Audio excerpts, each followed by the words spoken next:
Hello আমার class 5 এর ছোট ছোট ভাই বোনেরা, আজকে আমি তোমাদের জন্য আরেকটা নতুন ভিডিও নিয়ে চলে এসেছি।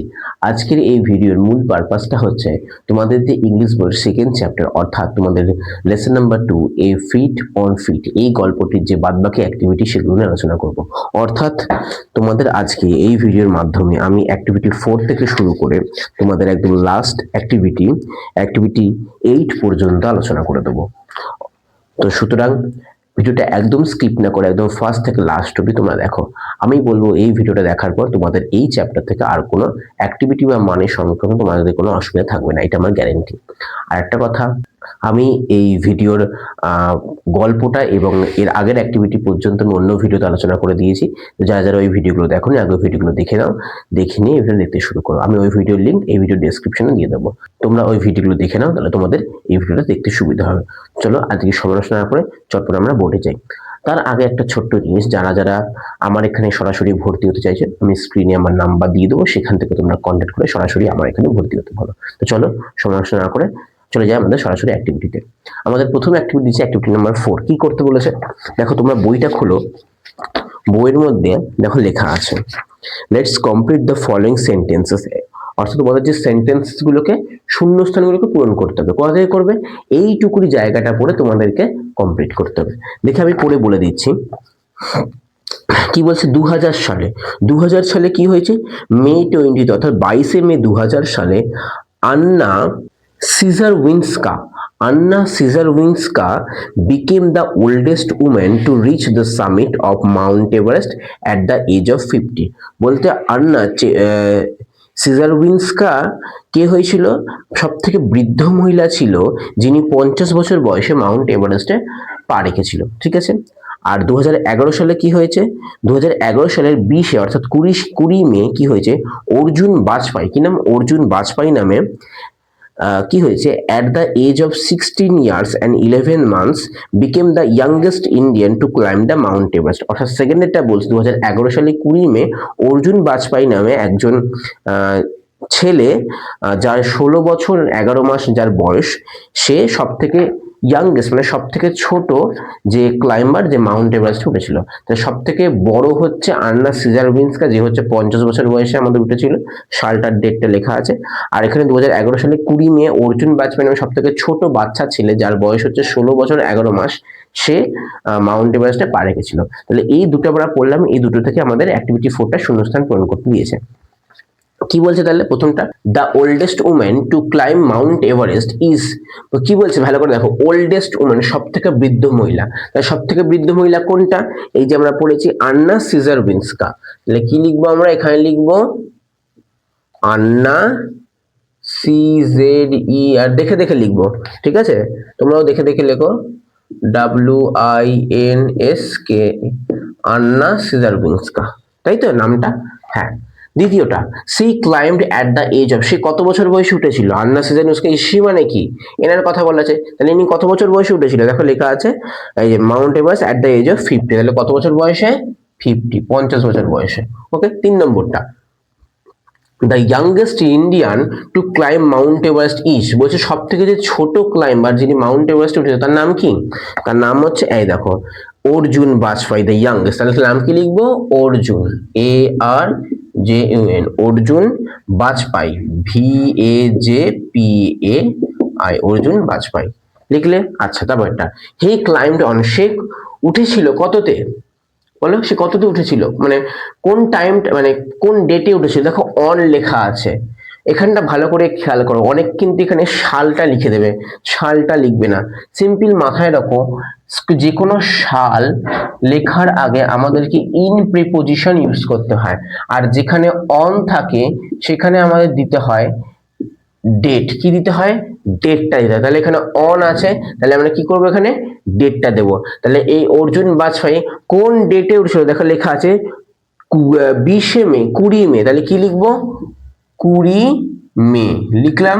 এবার দেখো, এবারে কমা দেব, কমা দিয়ে লিখে দেবো 2011। তাহলে আমাদের দুটো উত্তরই একবার লেখা হয়ে গেল। ঠিক আছে। দেখো তোমরা এখানেও পাবে, এই দেখো আমরা যখন গল্পটা পড়েছিলাম দেখো লেখা আছে 29শে মে কমা দিয়ে 1953, দেখতে পাচ্ছ? 29 দেখতে পাচ্ছ? তাহলে এইরকম সিস্টেমে আমরা লিখেছি। বুঝতে পারলে? চলো এবার আমরা অ্যাক্টিভিটি 5 এ আসছি। কি বলছে? নেম, আচ্ছা, now classify the nouns and fill the table on one is done for you. Name of person, name of place, name of things. ও আচ্ছা, এই যে ওপরে তোমাদের কিছু ওয়ার্ড দিয়ে দিয়েছে, এই ওয়ার্ডগুলো থেকে নেম অফ পার্সন মানে ব্যক্তির নাম, নেম অফ প্লেস মানে জায়গার নাম, এবং নেম অফ থিংস মানে বস্তুর নাম তোমাদের লিখতে হবে। তাহলে দেখো প্রথমে লেখা আছে নেম অফ পার্সন, কি কি পাচ্ছি দেখো, এডমন্ড হিলারি একটা পাচ্ছি, তেনজিং নোরগে একটা পাচ্ছি, কর্নেল হান্ট একটা পাচ্ছি। আচ্ছা, মাউন্ট এভারেস্ট কি একটা, হ্যাঁ বলো, একটা কোন ব্যক্তির নাম না জায়গার নাম, তাহলে জায়গার নামে যাবে। চায়না জায়গার নাম, বুটস একটা জিনিসের নাম, গ্লেসিয়ার মানে হিমবাহ জিনিসের নাম, ইন্ডিয়া ইন্ডিয়াটা একটা জায়গার নাম তো, তাহলে প্লেস, আর রূপ মানে কি, রূপ মানে দড়ি, তাহলে বস্তুর নাম। তাহলে লিখি প্রথমে পাচ্ছি এডমন্ড হিলারি, তাহলে এডমন্ড হিলারি কি হবে, নেম অফ পার্সন, তাহলে এডমন্ড, EDMUND, এডমন্ড হিলারি। আর আগে পাচ্ছি তেনজিং নরগে পাচ্ছি, তাহলে এগুলো সব নেম অফ পার্সনে যাবে, তেনজিং নরগে। আর কি পাচ্ছি, আচ্ছা কর্নেল হান্ট পাচ্ছি, কর্নেল হান্ট পাচ্ছি। আর কি পাচ্ছি, আর আছে এখানে ব্যক্তির নাম না, আর ব্যক্তির নাম নেই। মাউন্ট এভারেস্ট, মাউন্ট এভারেস্ট নিশ্চয়ই একটা জায়গার নাম, তাহলে কি হবে, নেম অফ প্লেসে যাবে, তাহলে কি লিখবো, মাউন্ট এভারেস্ট। আচ্ছা, আর আর কি আছে দেখি, আর কিছু আছে, চায়না, চায়না একটা জায়গার নাম, তাহলে চায়নাও নেম অফ প্লেসই হবে। আচ্ছা, আর কি আছে, আর কিছু, আচ্ছা বুটস গ্লেসিয়ার, ইন্ডিয়া, ইন্ডিয়া একটা জায়গার নাম, তাহলে ইন্ডিয়া। আচ্ছা, তারপরে, আচ্ছা তাহলে দেখো যেগুলো হয়ে গেল সেগুলো সব টিক দিয়ে দেবো বইটার মধ্যে, ঠিক আছে। তাহলে পড়ে আছে কি, বুটস গ্লেসিয়ার, আর বুটস মানে তোমার পায়ের জুতো, গ্লেসিয়ার মানে হিমবাহ, এবং রূপ মানে দড়ি, তাহলে এই তিনটে নেম অফ থিংস, বস্তুর নাম তো, বুটটা কিছু তো, তাহলে বস্তু তো, তাহলে কি কি লিখবো, বুটস, BOOTS, বুটস। আর কি পাচ্ছি, গ্লেসিয়ার পাচ্ছি, GLACIER, গ্লেসিয়ার পাচ্ছি। আর কি পাচ্ছি, রোপ মানে দড়ি। তাহলে বুঝতে পেরেছো, তাহলে অ্যাক্টিভিটি 4 এবং অ্যাক্টিভিটি 5 আমাদের হয়ে গেল। চলো এর পরবর্তী অ্যাক্টিভিটিতে আমরা যাই। আচ্ছা, এবার আমরা করব অ্যাক্টিভিটি নাম্বার 6। আচ্ছা, তার আগে বলে দিই, তোমরা অনেকেই আমাকে জিজ্ঞেস করেছিলে আমার নাম কি আর আমি কোথায় থাকি। আমার নাম হচ্ছে সুরজিৎ রায় এবং আমি থাকি রিষড়ায়, অর্থাৎ তোমাদের রিষড়া পূর্ব পাড়ে। যারা রিষড়ায় থাকো তারা তোমাকে অবশ্যই চিনবে, এবং যারা চিনো না তাদের বলে দিলাম আমি রিষড়ায় থাকি। ওকে, চলো অ্যাক্টিভিটি 6 কি করছি, পড়া কেমন লাগে অবশ্যই কিন্তু তোমরা বলবে, তোমাদের কমেন্ট দেখলে আমার মন মোটিভেট হয় তোমাদের জন্য আরো ভালো ভালো করে ভিডিও বানানোর জন্য। আচ্ছা, অ্যাক্টিভিটি 6 বলছে let's classify the following words into common nouns and proper noun. আচ্ছা, এখানে কতগুলো ওয়ার্ড দেওয়া আছে, এই ওয়ার্ডগুলো প্রপার নাউন না কমন নাউন আমাদেরকে লিখতে হবে। দেখো, প্রপার নাউন এবং কমন নাউনটাকে আগে ছোট করে বলে দিই, তোমরা যদি আলাদা করে ভিডিও বানাতে বলো তাহলে আমি নাউন সহ আলাদা করে ডিটেলসে ভিডিও বানিয়ে দেবো। কমন নাউনটা কি, কমন নাউন বলা হয়, ধরো যে নামটা ধরে, যে নামটা দিয়ে তোমাদের কোনো একটি জাতিকে বোঝাচ্ছে, মানে সেই জাতির সবাইকে বোঝাচ্ছে, সেটা হচ্ছে কমন নাউন। যেমন আমি ধরে বললাম বয়, এই বয় তো একটা একটা ছেলে জাতি, তো একটা পুরুষ জাতি, তাহলে এই বয় দিয়ে কিন্তু সমস্ত বয়কেই বোঝাচ্ছে। বয়টা কি, বয়টা হচ্ছে একটা কমন নাউন। কেন কমন নাউন, কারণ বয়টা দিয়ে কিন্তু আমাদের গোটা বিশ্বের কিন্তু ছেলে জাতিকে বোঝাচ্ছে, তাই তো। আবার ধরো বললাম আমি কার, এই কারটা মানে কি, গাড়ি, তাহলে ওই কার মানে কিন্তু বিশ্বের সমস্ত গাড়িকে বোঝাবে, তাই তো। হ্যাঁ, এবার গাড়িটা হয়তো অন্যরকম নামের হতে পারে, কিন্তু কি, কিন্তু একটা জাতিকে বোঝালে সেটা কমন নাউন হয়। গোটা বিশ্বের জাতিকে একটা ওয়ার্ড দিয়েই বোঝাবে, সেটা হচ্ছে কমন নাউন। যেমন এটা বললাম পেন, এবার হ্যাঁ মোটা পেন, রোগা পেন, সরু পেন, লম্বা পেন, অনেক রকমের পেন হতে পারে, কিন্তু পেনটা দিয়ে কিন্তু সমস্ত পেনকেই বোঝাবে, পেন দিয়ে কিন্তু পেন্সিলকে বোঝাবে না। তাহলে এই পেনটা কি, পেনটা একটা কমন নাউন, ঠিক আছে। এবার ধরো এই পেনের একটা নাম, যেমন এটা কি, এটার নাম হচ্ছে হোয়াইট বোর্ড মার্কার, এটা নাম। তাহলে যখনই কমন নাউন একটা নির্দিষ্ট নাম চলে আসবে তখন সেটা হয়ে যায় প্রপার নাউন। ওকে, এবার প্রপার নাউন বোঝার কাজ আছে। প্রপার নাউন কি, প্রপার নাউন প্রথম কথা, প্রপার নাউন একটা তোমার পরিষ্কার নিজস্ব নাম হবে নির্দিষ্ট, আর প্রপার নাউন সবসময় বড় হাতের দিয়ে শুরু হয়, সেটা শব্দের মাঝখানে হোক, সরি বাক্যের মাঝখানে হোক, বাক্যের শুরুতে হোক, কিংবা বাক্যের শেষে হোক। দেখো তোমরা নিজেরাই পারবে। যদি আমি এখানে বলি প্রথমটা গেছে দেখো পিঙ্কি, তাহলে পিঙ্কিটা কি, পিঙ্কি নিশ্চয়ই কোনো মেয়ের একটা নাম।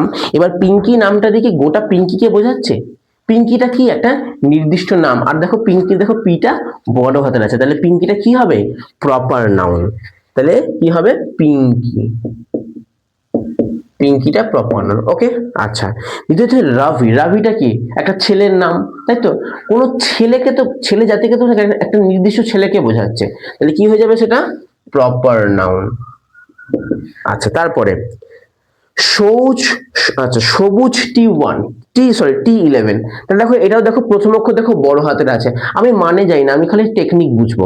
আমার প্রথম অক্ষর কি বড় হাতে থাকতে হবে, প্লাস না একটা নির্দিষ্ট নাম থাকতে হবে। নাম না হলেও কি প্রথম অক্ষরটা বড় হাতের অক্ষর আছে, তাহলে নিশ্চয়ই এটা প্রপার নাউন। তাহলে কি হয়ে যাবে? এটা প্রপার নাউন।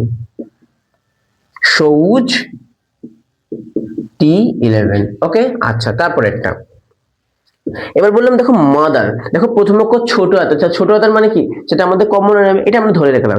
এবার দেখো মাদার। মাদার মানে কি? মা। তাহলে মাটা দিয়ে কি কোনো নির্দিষ্ট মায়ের নামকে বোঝাচ্ছে? না, নিশ্চয়ই। মা বলতে কি গোটা বিশ্বের মা জাতিকে বোঝাচ্ছে। তাহলে গোটা বিশ্বের জাতিকে বোঝালে কি হয়? Common noun. তাহলে কমন মাদারটা কি হবে? Common noun.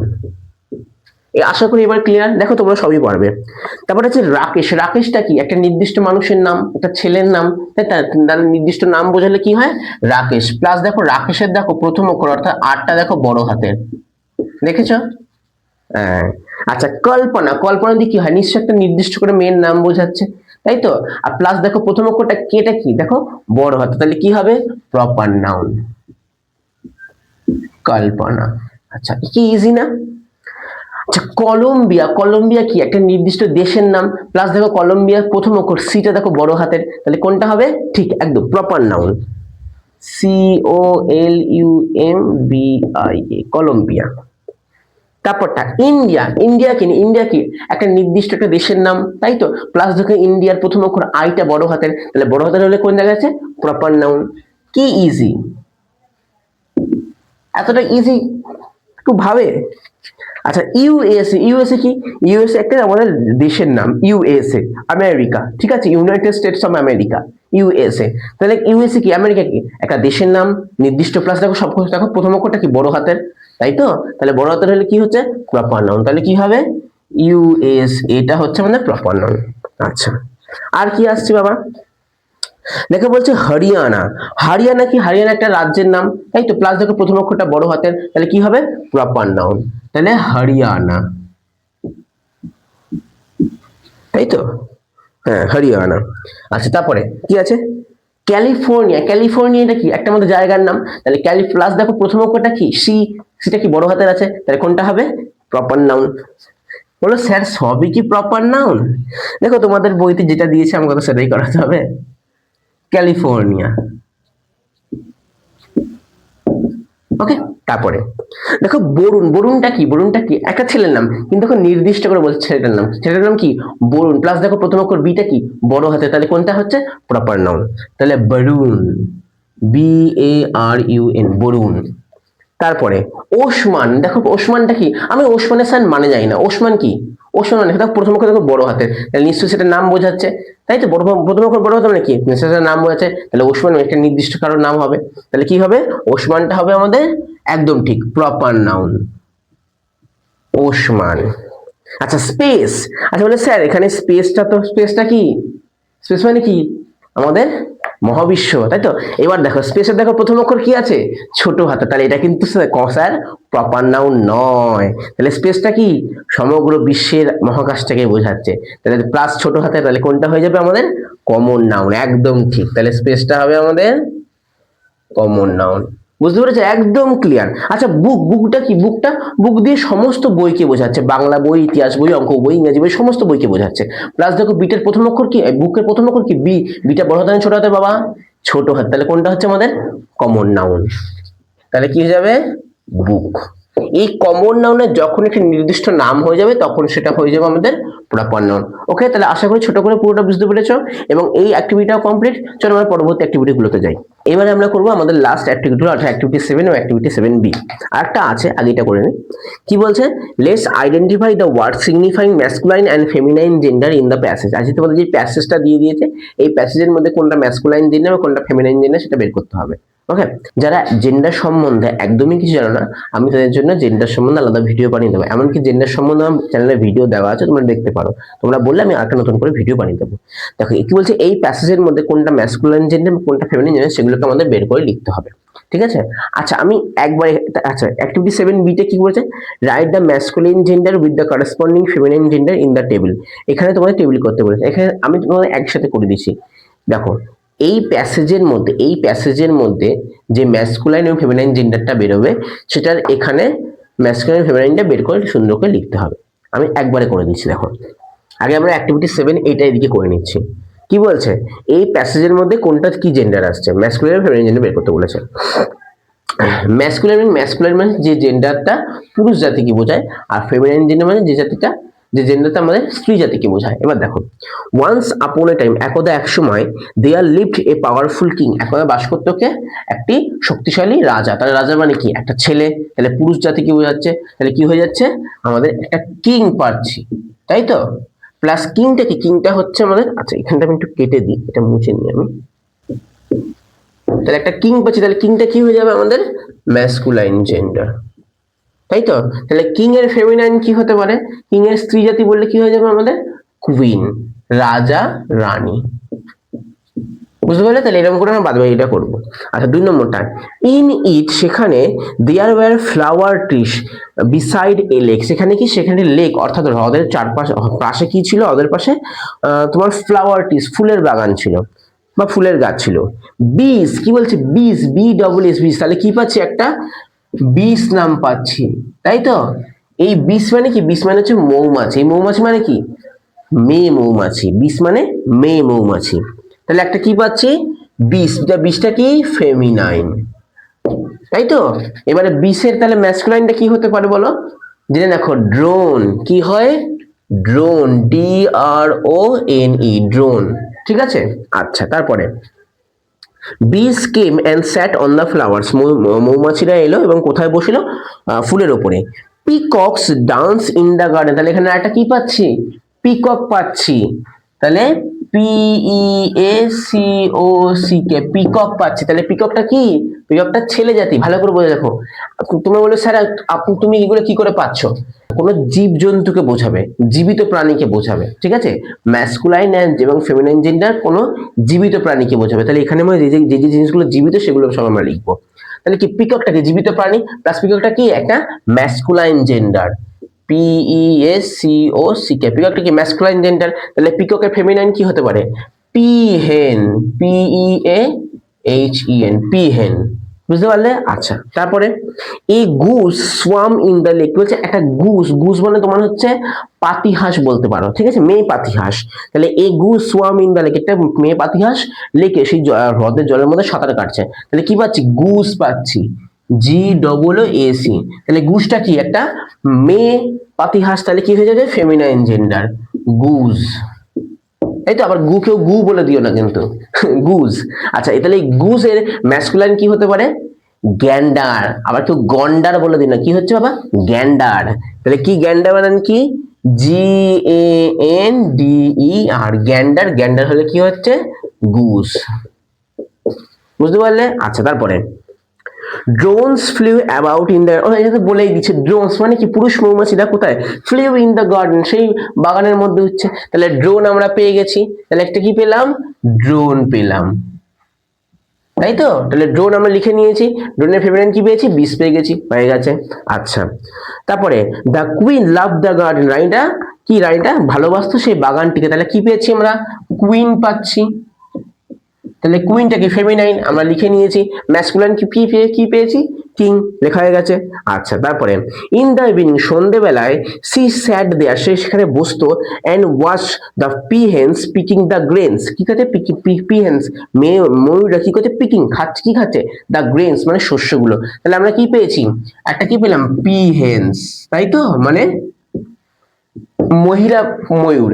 তাহলে দেখো পিহেন্স আমরা লিখে নিয়েছি, এর ম্যাসকুলাইন আমরা পেয়ে গেছি, পিকক, হয়ে গেছে। আচ্ছা তারপরে, এই গ্যান্ডার গ্লাইডেড অন দ্য ওয়াটার, কি একটা গ্যান্ডার ছেলে পাতিহাসি করছে, সাঁতার কাটছে তোমার ওই কিসে, মানে ভেসে যাচ্ছে কোথায়, সেই জলের মধ্যে। তাহলে আরেকটা কি পেয়েছি আমরা, গ্যান্ডার, GANDER, গ্যান্ডার। তাহলে দেখো আমরা গ্যান্ডারটাও লিখে নিয়েছি, তাই তো, এর ফেমিনাইনটাও লিখে নিয়েছি।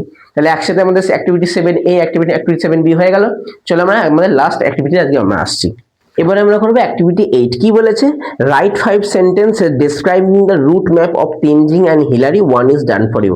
আচ্ছা, তোমাদের এই যে তোমাদের যে গল্প, সেই গল্প থেকে তেনজিং এবং তেনজিং নোরগে এবং এডমন্ড হিলারি যে যাত্রা সম্পর্কে মানে 5টা কথা লিখতে বলেছে। একটা কথা দিয়ে দিয়েছে, তাহলে আমরা এভাবে লিখবো 1 নম্বর করে। 1 নম্বরটা কি দিয়ে দিচ্ছে? আচ্ছা, একটু সাইড করে লিখি, তাহলে আমাদের একবারে জায়গা হয়ে যাবে। 1 নম্বরটা কি দিয়েছে? Hillary and Tenzing started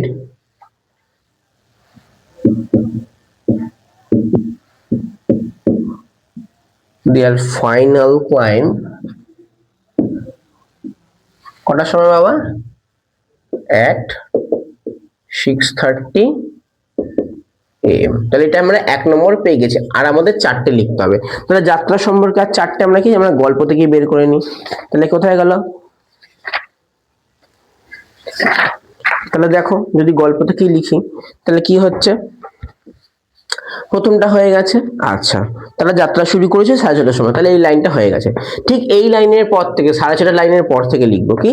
এই যে আপন দেয়ার claim they came upon one particularly difficult rock face, তাই তো? তো এই লাইনটা লিখি, পুরোটা লিখে দেবো। আপন দেয়ার ক্লাইম, তারা এসে পৌঁছেছিল, দে কেম আপন এ ওয়ান কি আছে,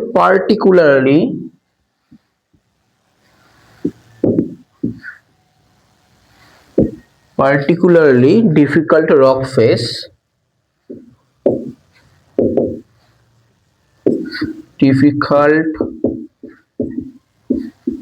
rock face, কমা দিয়ে, but Hillary found a way to climb it.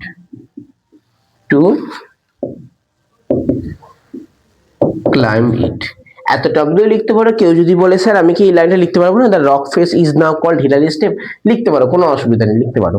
আমি এইটুকুনি লিখলাম, ঘটনাটা বললো। আচ্ছা, এবার 3 নম্বর কি লিখতে পারি? আচ্ছা, কটার সময় গিয়ে পৌঁছেছিল? তাহলে আমরা লিখি হিলারি and Norgay reached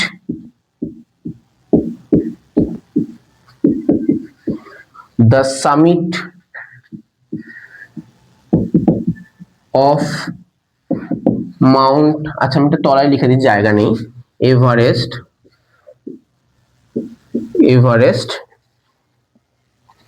কত সময়? at 11:30 AM, তাই তো? 11:30টার সময় পৌঁছেছিল, তাহলে 3টে বাক্য হয়ে গেল। আচ্ছা, এবারে 4 নম্বর, পৌঁছে তারা কি করেছিল? সেখানে তারা কি করেছিল? ওই যে বলছিলেন ছবি তুলে, আর আমি ছোট মানে একটা 5টা বাক্যের মধ্যে পুরো ঘটনা লিখতে হবে। তুটি কি করেছিল? তারা সেখানে ছবি তুলে আর দৃশ্য দেখে সময় কাটিয়েছিল। তাহলে ওই লাইনটা লিখে দিই। কোন লাইনটা কোথায়? এই যে দে স্পেন্ট থেকে লিখবো, দে স্পেন্ট দেয়ার টাইম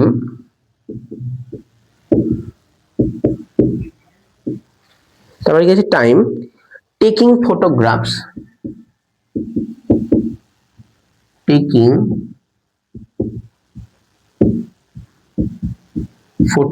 আর কি আছে? and enjoying the view, দৃশ্য দেখে এবং ছবি তুলে তারা তাদের সময়টাকে কাটিয়েছিল। আর লাস্ট 5 নম্বর কি লিখতে পারি? তাদের নামার ঘটনা লিখে দিই। তাহলে কি যাবে? এই যে when they are, আচ্ছা একটু সুন্দর করে লিখবো, এই লাইনটার মতনই নেমে এসেছিল।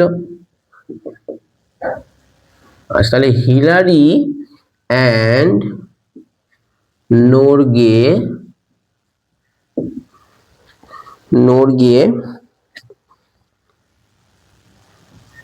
made their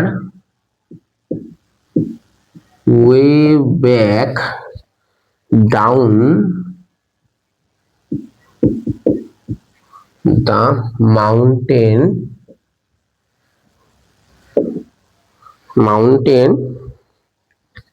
at কটার সময় নেমে এসেছিল? 11:30 পৌঁছেছিল তো, আর তার 15 মিনিট থেকে ছিল, তাহলে 30 পৌঁছেছিল প্লাস 15 থেকে ছিল, তাহলে কত? 45, তাই তো? তাহলে 15 মিনিট থেকে তাহলে কটার সময় ফিরে এসেছিল? 45-এ। আমরা প্রথম অ্যাক্টিভিটিতে করেছিলাম না, অ্যাক্টিভিটি নাম্বার 1-এ 11:45 নেমে এসেছিল, তাহলে at 11:45 AM ডান। বুঝতে পারলে কি করে হয়েছে? এটা বুঝতে পারলে কি করে লিখলাম? এটা কি বলছে? 30-এ তো উঠেছিল, প্লাস 15 মিনিট থেকে ছিল, তাহলে 30-এ উঠলো প্লাস 15 মিনিট থাকলো, মানে 45 থেকে নামতে শুরু করেছিল। একদম অ্যাক্টিভিটি 1-এ পড়েছিলাম না, 11:45 AM এ কি হয়েছিল পড়েছিলাম তো, ওটাই লাস্টে লিখলাম। হিলারি আর Norgay made their way back down the mountain at 11:45 AM। তাহলে আশা করি বুঝতে পেরেছো আজকের পড়া। তাহলে এখানে আমি তোমাদের ক্লাস 5-এর লেসন নাম্বার 2 এর সমস্ত অ্যাক্টিভিটি কমপ্লিট করে দিলাম। তো যারা যারা বুঝতে পেরেছো তো অবশ্যই তোমরা কমেন্টে লেখো স্যার বুঝতে পেরেছি, এবং যারা বুঝতে পারোনি তারাও কমেন্টে লেখো, আমি পরবর্তী ভিডিওতে তোমাদের ডাউটগুলো নিয়ে ক্লিয়ার করে দেওয়ার চেষ্টা করবো। আর ভিডিওটা ভালো লাগে থাকলে অবশ্যই তোমরা ভিডিওটাকে লাইক করবে, চ্যানেলটাকে সাবস্ক্রাইব করো, কমেন্ট তো করতেই বললাম, আর সাবস্ক্রাইব করলে মোটিভেশন পাওয়া যায় ভালো ভালো ভিডিও করার জন্য।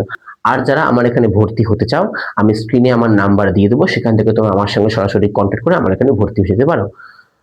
ওকে, তাহলে আজকের জন্য এতটাই, দেখা হচ্ছে পরবর্তী ভিডিওতে। Thank you.